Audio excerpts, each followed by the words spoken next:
yang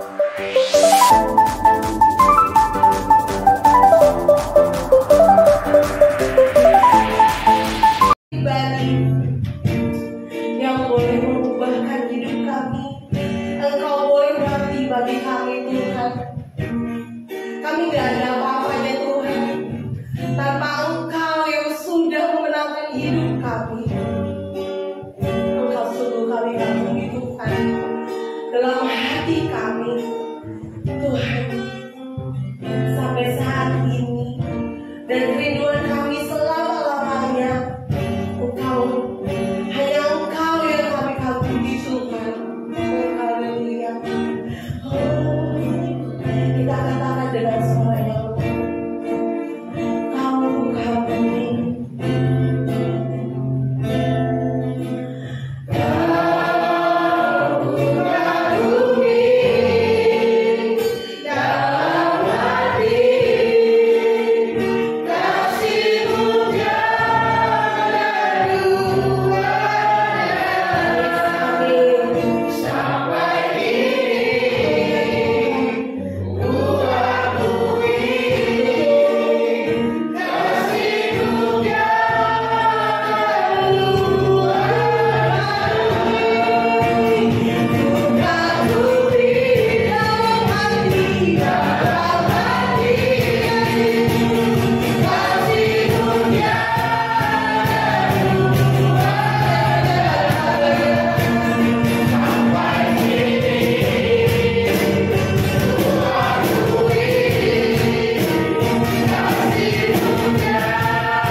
Bapak Saudari, tiba waktunya bagi kami untuk mendengar, duduk diam di bawah kaki-Mu, mendengarkan kebenaran firman-Mu, mendengarkan Engkau berbicara kepada kami pribadi lepas pribadi.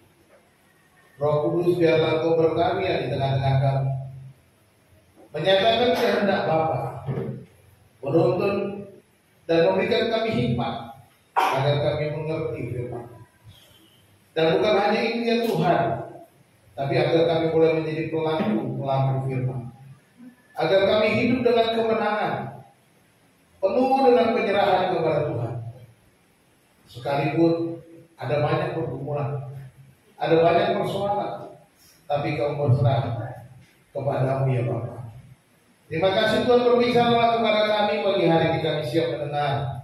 Dalam nama Yesus yang berdoa, haleluya, amin. Silakan duduk. Shalom. Shalom. Puji Tuhan. Saudara-saudara, hari ini khotbah saya beri judul berserah kepada Tuhan. Mari kita bersama-sama membuka Alkitab kita dari kitab Mazmur pasal 131. Mazmur 131 ada 3 ayat. Ayat 1 sampai ayat yang ketiga. Mari kita membacanya bersama-sama. Saya akan baca judulnya Mazmur 131, lalu kita membaca secara serentak. Mazmur 131 ayat 1 sampai 3. Nyanyian ziarah Daud. Tuhan, aku tidak tinggi hati dan tidak memandang dengan sombong. Aku tidak mengejar hal-hal yang terlalu besar atau hal-hal yang terlalu ajaib bagiku. Sesungguhnya aku telah menenangkan dan mendiamkan jiwaku, seperti anak yang disapi berbaring dengan ibunya. Ya, seperti anak yang disapi jiwaku dalam diriku. Berharaplah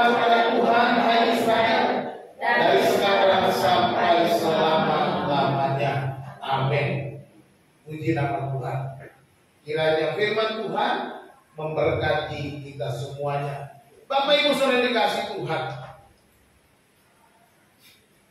berserah kepada Tuhan merupakan hal yang paling penting bagi kita. Berserah kepada Tuhan merupakan cara terbaik untuk kita menikmati kebaikan Tuhan. Namun kadang-kala penyerahan kita seringkali terganggu. Penyerahan kita seringkali terhambat. Ada beberapa hal yang bisa menghalangi penyerahan kita kepada Tuhan di dalam kehidupan kita tiap-tiap hari. Misalnya rasa takut. Ada ketakutan-ketakutan yang menghantui kita. Rasa takut gagal. Rasa takut tidak mencapai apa yang kita harapkan. Rasa takut menghadapi masalah. Kadang-kala membuat kita lupa berserah, bahkan tenggelam di dalam rasa takut. Ada juga kekhawatiran.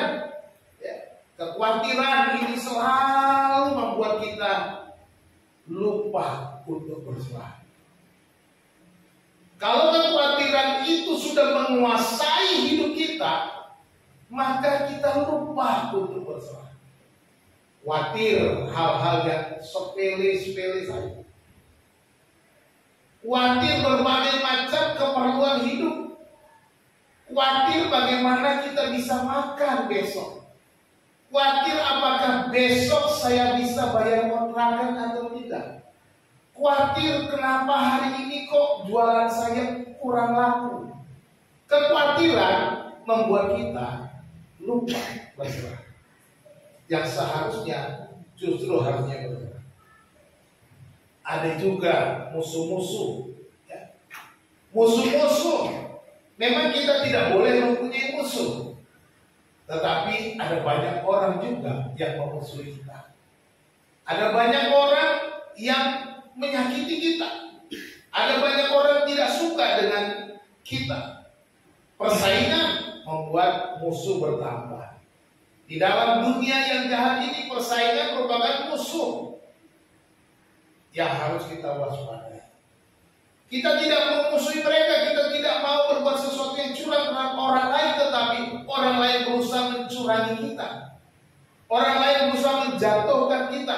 Orang lain berusaha menggagalkan kita. Ada banyak musuh-musuh kita. Terlebih lagi kuasa-kuasa kegelapan merupakan musuh-musuh berbahaya yang berusaha menjatuhkan setiap anak-anak Tuhan supaya anak-anak Tuhan tidak berserah kepada Tuhan. Musuh-musuh. Nah, dari Mazmur ini, Mazmur 131 ini, kita belajar ada 3 sikap yang benar orang yang berserah kepada Tuhan. Ada 3 yang perlu kita ingat baik-baik. Bagaimana sikap atau ciri orang yang berserah kepada Tuhan. Kita akan belajar bersama dari ayat 1 yang pertama, bahwa kita harus memiliki kerendahan hati. Orang yang berserah kepada Tuhan haruslah seorang yang rendah hati. Di dalam ayat yang pertama dikatakan di sana, nyanyian ziarah Daud, Tuhan, aku tidak tinggi hati. Seolah-olah Daud menjadi sombong rohani kalau kita lihat. Ngomong aku tidak tinggi hati, kan itu maksudnya, wah ini Daud kok sombong amat, ngaku-ngaku tidak tinggi hati. Jadi seolah-olah rendah hati atau tinggi hati secara rohani. Tapi ini merupakan suatu fakta, kenyataan daripada kehidupan Daud. Ketika dia berkata aku tidak tinggi hati, ini keadaan sebenarnya dan tidak memandang dengan sombong. Dia tidak memandang orang lain dengan sombong. Dikatakan, aku tidak mengejar hal-hal yang terlalu besar atau hal-hal yang terlalu ajaib bagiku. Nah, di sini kita lihat Daud memiliki kerendahan hati. Dia berserah kepada Tuhan, tetapi dia merendahkan diri di bawah kuasa Tuhan. Ini yang perlu kita miliki. Ya. Nah, kita perhatikan itu. Kerendahan hati Daud nampak dalam pernyataan yang pertama, aku tidak tinggi hati. Ini merupakan sikap pribadi, komitmen pribadi. Jadi kita harus memiliki komitmen pribadi kita, memiliki komitmen bahwa aku tidak tinggi hati, supaya menyatakan bahwa aku mau merendahkan diriku, aku mau merendahkan hatiku di hadapan. Milikilah komitmen itu. Seperti Daud, aku tidak tinggi. Ini sebuah komitmen, bukan sebuah kesombongan rohani yang tersembunyi. Jadi mari kita memiliki komitmen ini supaya kita bisa berserah penuh kepada Tuhan. Kalau kita tidak merendahkan diri di hadapan Tuhan, kita sulit untuk berserah. Jadi langkahnya itu miliki komitmennya. Mari kita komitmen apapun keadaan kita, di tengah-tengah situasi yang sulit, di tengah-tengah keberadaan berbagai macam persoalan, mari kita berkomit. Aku tidak akan tinggi hati.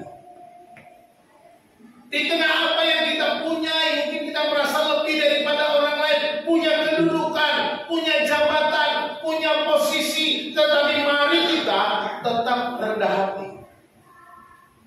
Daud,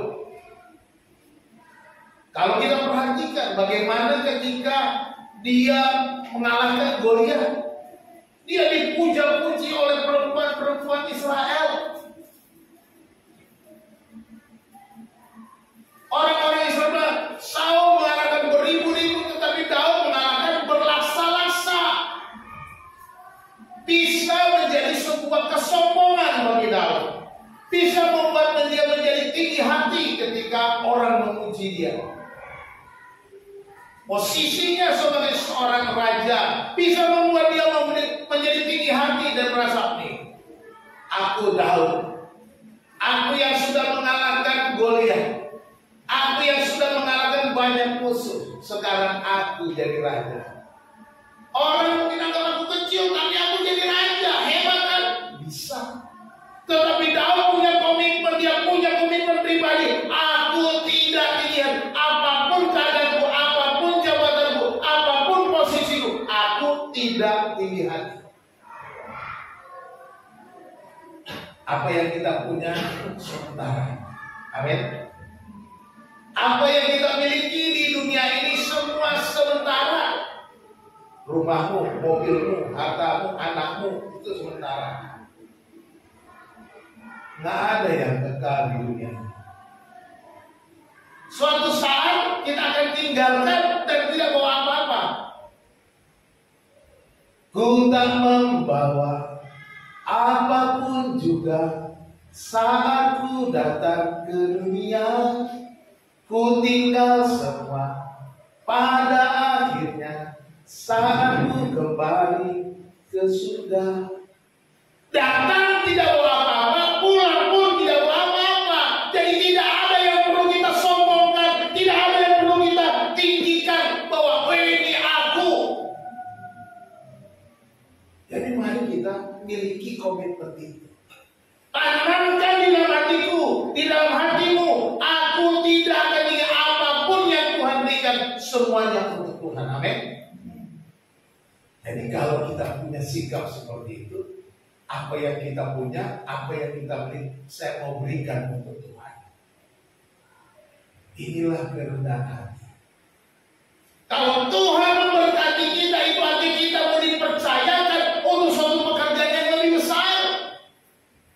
Tuhan mempercayakan kedudukan, Tuhan mempercayakan kita suatu kesempatan untuk menjadi berkat. Tuhan mempercayakan apapun yang kita miliki, semuanya, semua itu supaya Tuhan tahu bahwa kita akan melakukan yang terbaik untuk Tuhan. Tetapi seringkali ada orang Kristen yang lupa. Sudah diberi, tapi dia lupa tugasnya. Sudah diberkati, dia lupa tugasnya. Padahal itu bukan tujuan Tuhan. Tujuan Tuhan adalah supaya kita melakukan apa yang Tuhan mau. Ketika kita diberkati dengan keuangan, kita akan menjadi berkat bagi orang lain. Ketika kita mendapatkan kedudukan, kita akan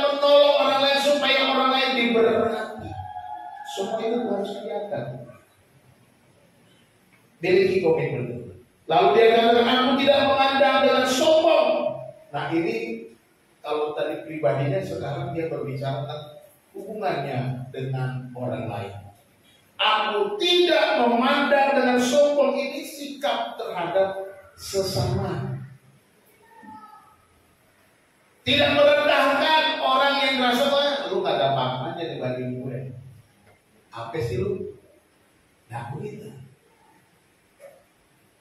Dia tidak merendahkan Saul, tapi justru dia meninggikan Saul. Sekalipun dia dipuja-puji. Perhatikan, ini sikap Daud. Ketika dia punya kesempatan untuk membunuh Saul, dia tidak membunuh Saul karena dia percaya Saul adalah pilihan Tuhan. Saul adalah raja yang sudah dipilih Tuhan, dan itu urusan Tuhan, bukan urusanku, katanya. Kira-kira gitu. Makanya dia tidak membalas Saul.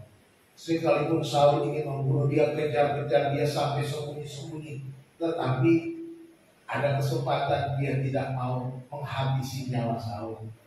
Dia justru membiarkan. Pada suatu kali ketika mereka satu gua, Daud cuma menyobek pakaian Saul. Dia bilang, Saul ini, Pak, aku sudah jauh. Saudara mau katakan, aku punya kesempatan, tapi aku tidak lakukan. Kenapa? Aku tidak mau memandang rendah. Karena engkau adalah urapan Tuhan, engkau adalah raja yang dipilih Tuhan. Tidak memandang rendah siapapun. Ketika dia menghadap Goliat, apa dia merendahkan Goliat? Enggak. Dia cuma apa? Engkau datang membawa pedang, lembing dan pedang. Tapi aku datang dalam nama Tuhan, itu saja. Dia tidak merendahkan Goliat, tetapi dia mau meninggikan Tuhan. Aku datang dalam nama Tuhan. Aku tidak memandang dengan sombong. Artinya dia tidak berdoa, wah, apa sih kamu? Aku ini sudah mengalahkan banyak musuh-musuh. Tapi dia datang meninggikan Tuhan. Aku datang dan dia tidak sombong. Dia tidak sombong. Ketika dia menghadap Saul juga, Daud, apa kamu benar mau mengalahkan Goliat? Kamu badan yang kecil ya. Pak, aku ini sudah mengalahkan singa. Nanti Tuhan akan tolong. Ya gitu. Tuhan sudah memberi aku mengalahkan singa ketika aku menjaga domba-domba ayahku, dan Tuhan akan memberikan kemenangan. Jadi tidak ukurannya pada musuhnya, tapi ukurannya pada Tuhan. Inilah orang yang tidak memandang sombong, tidak merendahkan orang lain, tinggi hati. Kalau dia merendahkan orang lain, jadi dia merendahkan hatinya dengan tidak memandang sombong, tidak merendahkan orang lain. Jadi selain komitmen pribadi, bagaimana kita menilai orang lain, menilai kedudukan. Siapa yang lebih tinggi, siapa yang lebih terhormat, siapa yang lebih berwibawa, siapa yang lebih berkuasa, siapa yang lebih berkemampuan, punya kekayaan yang lebih. Nggak boleh gitu. Tidak memandang sombong pada orang lain. Yang ketiga, dia bilang, aku tidak mengejar yang terlalu besar. Orang yang rendah hati itu tidak ambisius. Tidak ambisius, karena orang yang ambisius itu biasanya berusaha dengan menghalalkan segala macam cara. Orang yang ambisius menghalalkan segala macam, ini yang harus kita jaga. Kita jaga hati kita, kerendahan hati kita, supaya kita tidak menghalalkan segala cara untuk memperoleh apa yang kita inginkan, apa yang kita mau. Ambisius. Boleh punya cita-cita, boleh punya pengharapan. Memang kita sebagai orang percaya punya masa depan, punya pengharapan, karena kita punya Allah yang hidup. Tetapi kita tidak akan menghalalkan segala cara untuk mencapai harapan-harapan kita. Jangan pernah untuk mencapai harapanmu melakukan hal-hal yang licik, melakukan kejahatan,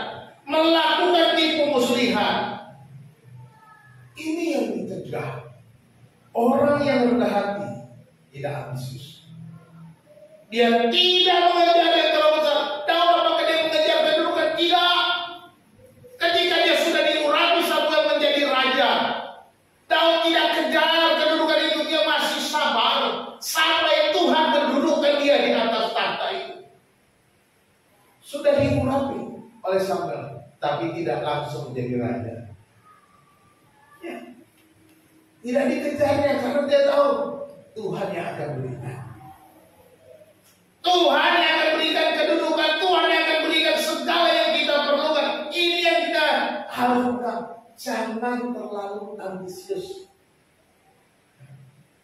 Absalom anaknya juga kudeta. Dia apakah dia melawan? Ya, dia lari dari anaknya. Dia kabur dulu, biarkan dulu. Anaknya sudah mengkudeta menjadi raja sampai Tuhan juga turunkan anaknya Absalom dan akhirnya dia menjadi raja.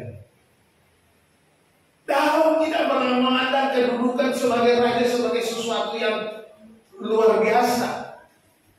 Baginya kedudukan sebagai raja adalah pelayanan.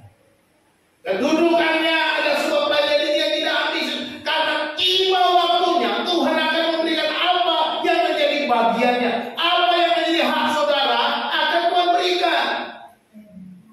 Ya. Miliki cita-cita boleh, miliki pengharapan boleh, jangan halalkan segala cara. Lakukan yang terbaik, lakukan sesuai dengan kehendak-Mu. Itu saja. Lakukan dengan cara-cara bermoral, lakukan dengan cara etika yang benar, lakukan dengan cara yang baik. Seorang pelajar dia harus belajar dengan baik, bukan lakukan cara-cara yang curang. Banyak zaman sekarang supaya bisa wisuda, bayar dosennya lah, Pak, tolonglah Pak, amplopnya sudah berapa kali, tolonglah Pak, tolong sana, tolong sini, tolong supaya wisuda cepat. Kadang-kadang kita begitu menghalalkan segala cara, tetapi kita belajar seperti Daud. Baginya haknya akan diberikan oleh Tuhan. Bahkan dikatakan aku tidak mengejar yang terlalu ajaib. Yang ajaib dia nggak kejar katanya. Ya, aku tidak mengejar hal yang terlalu besar atau hal-hal yang terlalu ajaib bagiku. Perhatikan, terlalu ajaib.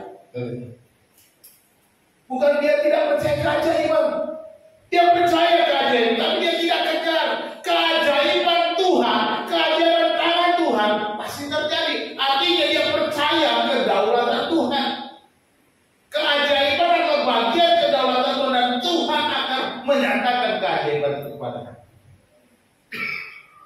kita. Seharusnya memiliki sikap yang sama. Kerendahan hati kita menempatkan kita percaya pada kedaulatan Allah. Kedaulatan bahwa Allah akan melakukan perkara-perkara besar, perkara-perkara ajaib. Kedaulatan ini kita harus yakini bahwa Tuhan akan melakukan. Jadi ini yang pertama. Orang yang berserah kepada Tuhan, sikapnya rendah hati, cirinya rendah hati. Yang kedua, orang yang berserah kepada Tuhan itu beriman. Orang yang berserah kepada Tuhan itu orang yang beriman. Di dalam ayat yang kedua dikatakan, sesungguhnya aku telah menenangkan dan mendiamkan jiwaku, seperti anak yang disapi berbaring dengan ibunya. Ya, seperti anak yang disapi, jiwaku dalam diri. Daud menggambarkan dirinya seperti seorang anak yang disapi berbaring dekat ibunya. Seorang anak yang disapi berbaring dekat ibunya artinya apa?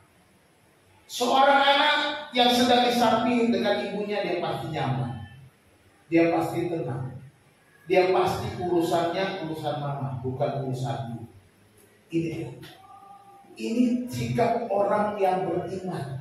Kalau kita memiliki iman, kita menempatkan diri di dalam pelukannya Tuhan, kita menempatkan diri dalam naungannya Tuhan, seperti seorang anak yang berbaring dekat ibunya. Demikianlah kita menempatkan diri di dalam tangan Tuhan. Kita tenang, tidak perlu memikirkan hal-hal yang aneh, tidak perlu memikirkan apakah saya makan atau tidak, apakah saya menyusui atau tidak, apakah Tuhan akan memberikan apa yang saya perlukan atau tidak. Itu bukan urusan kita.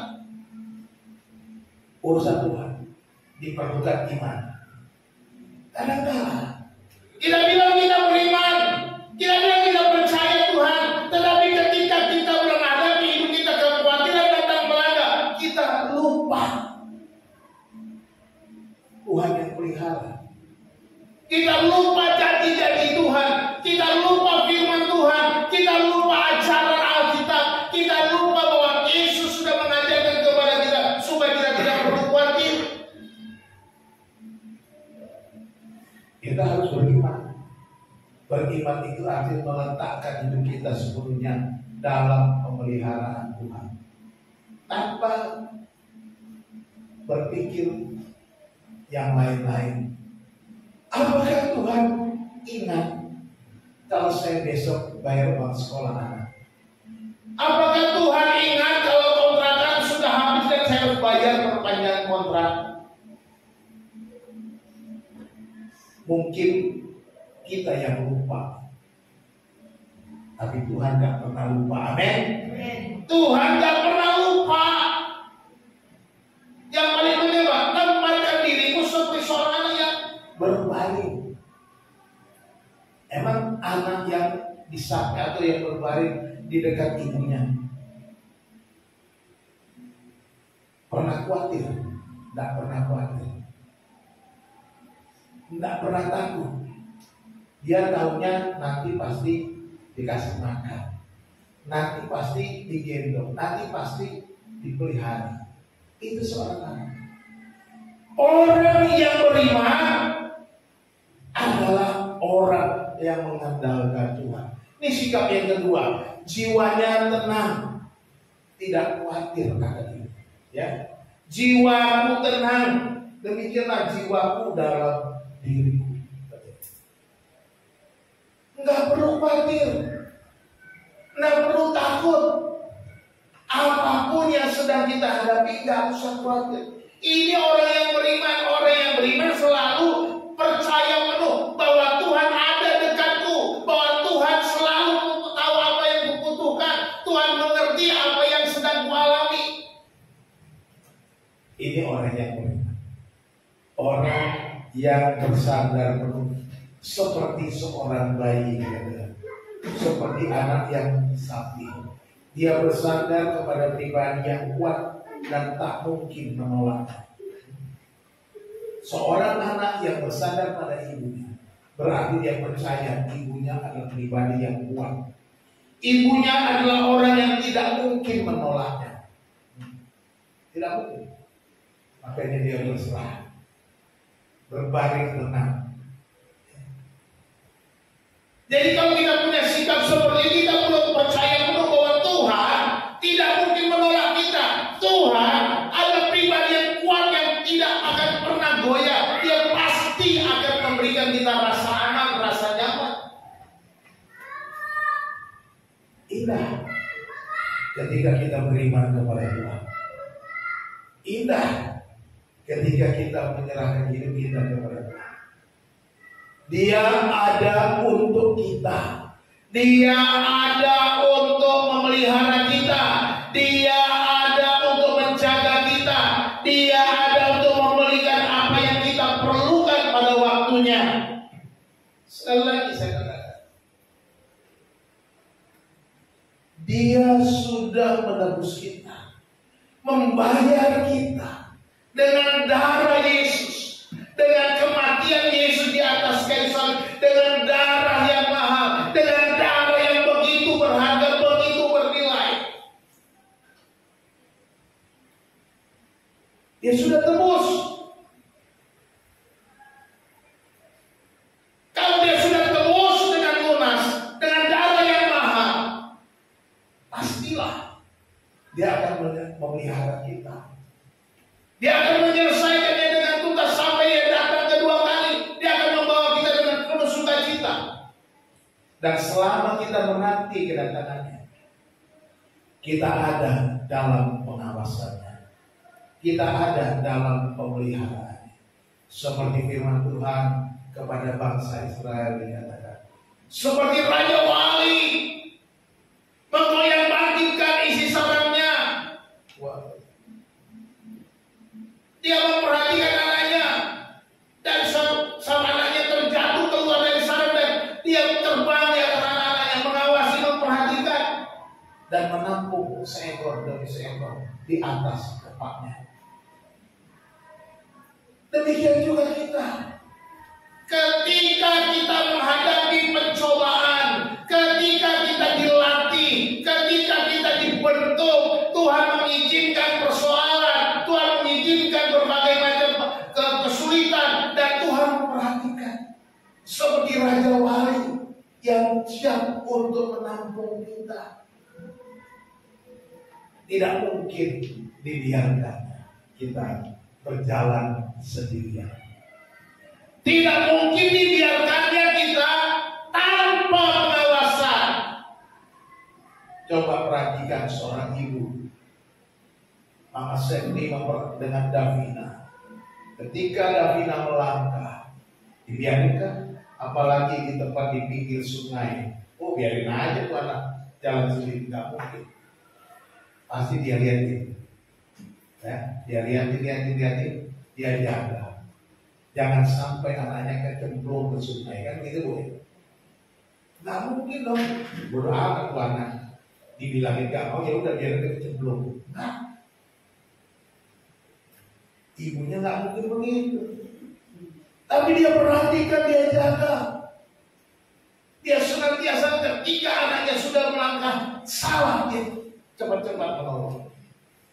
Itu yang kita lakukan. Demikian juga Tuhan. Orang yang beriman, orang yang menyerahkan hidupnya di bawah penguasaan, gak perlu takut. Ya. Jadi ini merupakan sikap atau pernyataan iman yang penuh, mempercayakan hidup kita dalam naungan Tuhan. Inilah beriman. Seperti bayi berbaring, ya. Seperti anak yang disapit berbaring dekat ibunya. Seperti anak yang disapit jiwaku dalamnya. Berbaring aja. Ketika Tuhan memimpin bangsa Israel keluar dari tanah Mesir, musuh-musuhnya mengejar, orang-orang Mesir mengejar, mereka terdesak, mereka terjepit. Ketika mereka maju, ada sungai Efrat, di belakang tentara Mesir, di kiri kanan itu padang gurun yang luas, tidak ada tempat untuk berlari. Tapi Tuhan bilang apa? Tenang, aku akan berperang untuk kamu dan kamu akan diam saja. Tuhan yang berperang melawan musuh-musuh kita dan kamu akan diam saja. Artinya serahkan segala-galanya kepada Tuhan. Melangkahlah, percayalah Tuhan memimpin hidupmu. Ketika Dia memilih engkau, ketika Dia menjadikan engkau anaknya, ketika Dia memimpin hidupmu, itu berarti Dia menjadi pemimpin, Dia yang menjaga, Dia yang pelihara, Dia yang menaungi, Dia yang mengatur jalan hidup, dan segala musuhmu akan dikalahkannya. Katakan amin. Kalau kita yakin betul beriman, ini adalah sikap yang benar orang beriman. Tidak goyah, tidak takut, tidak pernah khawatir akan apa yang terjadi. Seperti seorang anak bayi yang disapit berbaring dekat ibunya. Yang ketiga, sikap yang kedua, ciri yang ketiga, orang yang berserah itu selalu berharap kepada Tuhan. Ayat 3 dikatakan, berharaplah kepada Tuhan hai Israel, dari sekarang sampai selama-lamanya. Jadi sikap yang ketiga dari orang yang berserah adalah jangan berhenti berharap kepada Tuhan. Sekali lagi saya katakan, jangan berhenti berharap kepada Tuhan. Makanya berharaplah kepada Tuhan dari sekarang sampai selama-lamanya. Jangan pernah berhenti. Sekalipun musuhmu besar,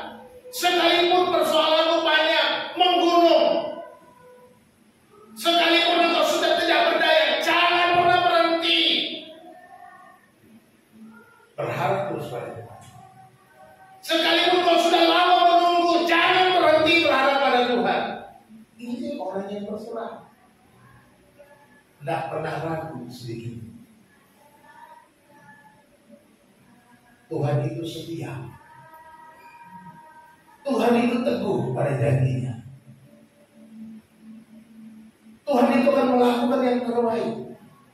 Orang-orang yang percaya, orang-orang yang berserah itu selalu berharap. Tidak pernah berhenti. Perhatikan, Daud bilang apa kepada? Berharaplah kepada Tuhan hai Israel. Ya. Dia sebagai seorang pemimpin, sebagai seorang pribadi menyatakan imannya dengan berkata berharap pada Tuhan. Tetapi dia mengajak supaya orang Israel, umat pilihan Allah, juga berharap kepada Tuhan, tidak pernah sekarang sampai selama-lamanya.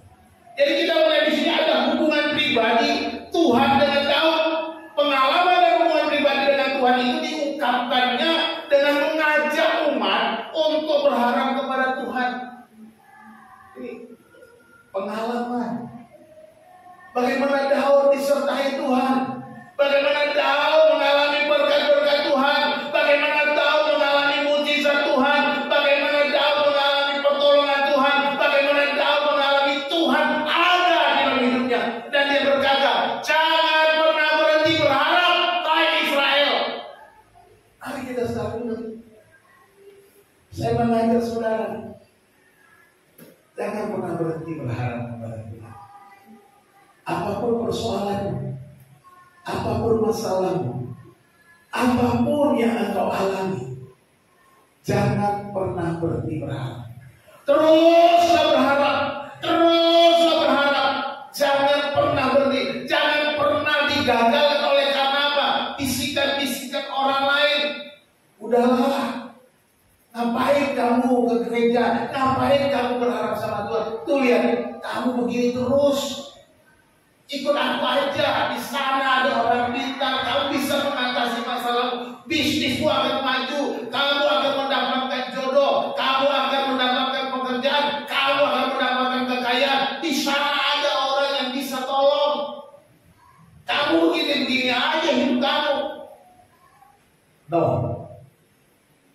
Orang yang berserah kepada Tuhan, dia hanya berharap kepada Tuhan.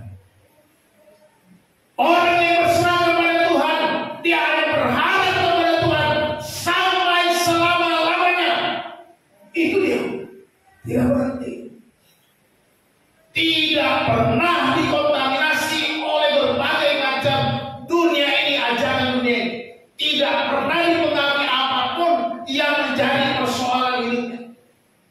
Termasuk kesulitan, sakit penyakit, kekhawatiran, kekayaan, kemiskinan, tidak akan mengubah pengharapannya. Pengharapanku hanya Yesus saja yang mati di atas Golgota. Amin. Pengharapan kita hanya kepada Yesus yang sudah mati untuk kita, berkorban untuk kita. Itu saja pengharapan, dan kita tidak akan berubah sampai selama-lamanya. Katakan amin. Ya. Kalau kita berharap kepada Tuhan sampai selama-lamanya, kita akan mengalami berkat yang sama seperti Daud alami. Ya. Kita akan mengalami. Kalau Daud sudah mengalaminya, maka kita akan mengalami. Dan saya pun sudah mengalaminya, maka saudara juga bisa mengalaminya sama. Amin. Kita harus rendah hati dan beriman, tetapi juga kita harus terang berharap kepada Tuhan. Tetap berharap kepada Tuhan.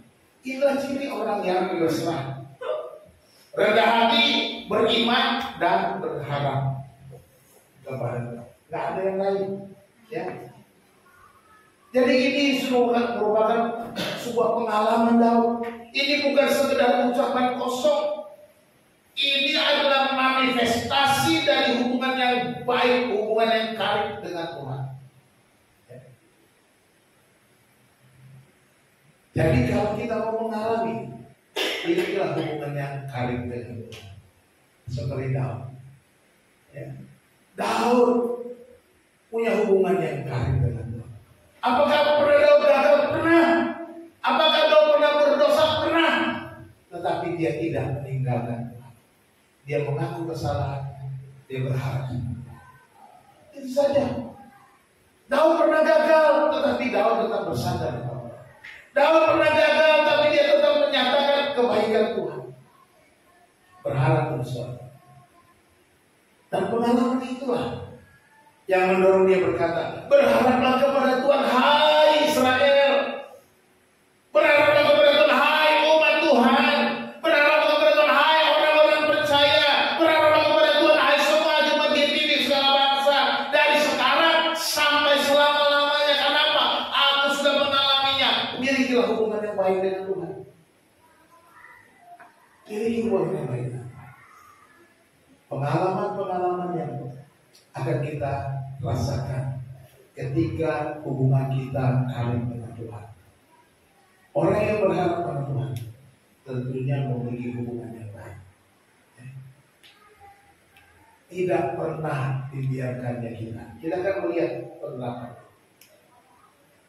Yang pertama kita lihat, orang yang berserah kepada Tuhan itu, jika milikilah kerendahan hati dengan memandang kepada Tuhan sebagai kuasa yang tertinggi. Firman Tuhan di dalam 1 Petrus pasal 5 ayat 6 berkata, karena itu rendahkanlah dirimu di bawah tangan Tuhan yang kuat supaya kamu ditinggikannya pada waktunya. Rendah hati berarti kita menundukkan diri di bawah tangan Tuhan yang kuat. Tuhan yang punya kuasa tertinggi. Amsal 22 ayat 4, ganjaran kerendahan hati dan takut akan Tuhan adalah apa? Mari kita baca sama-sama. Kekayaan, kehormatan, dan kehidupan. Hamoraun, hagabel, hasanapun, kata orang Batak.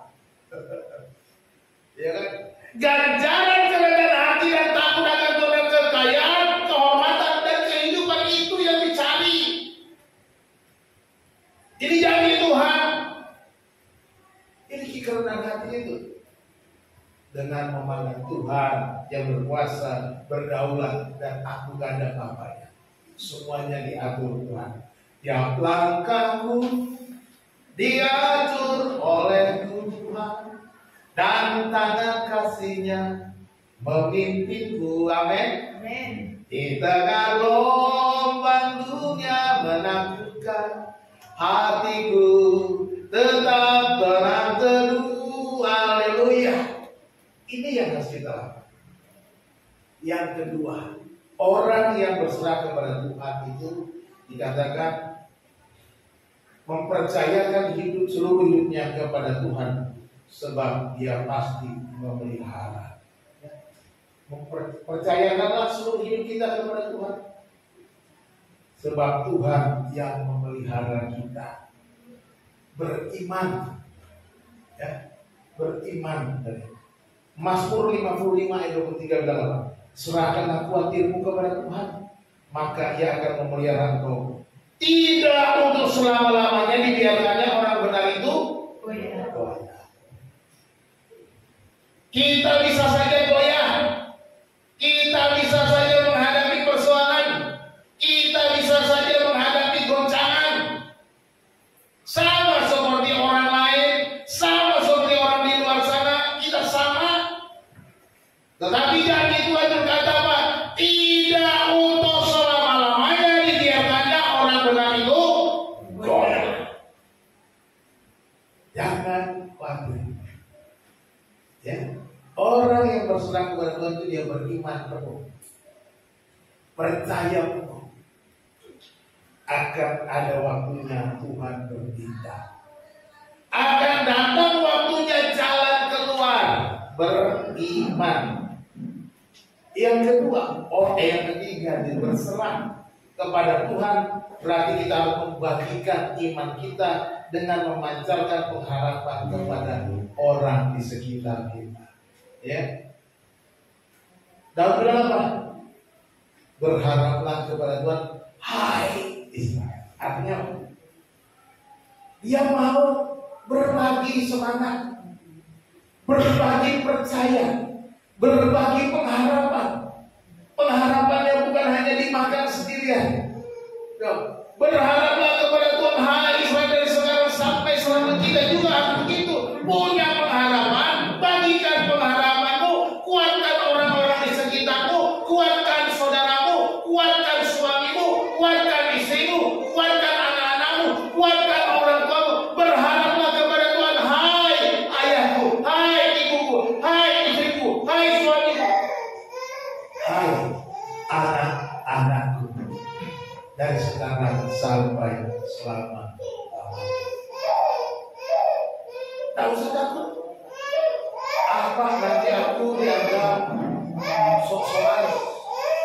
Ada firman Tuhan dalam 1 Timotius 4:12. Jangan seorang pun menganggap engkau rendah karena engkau muda.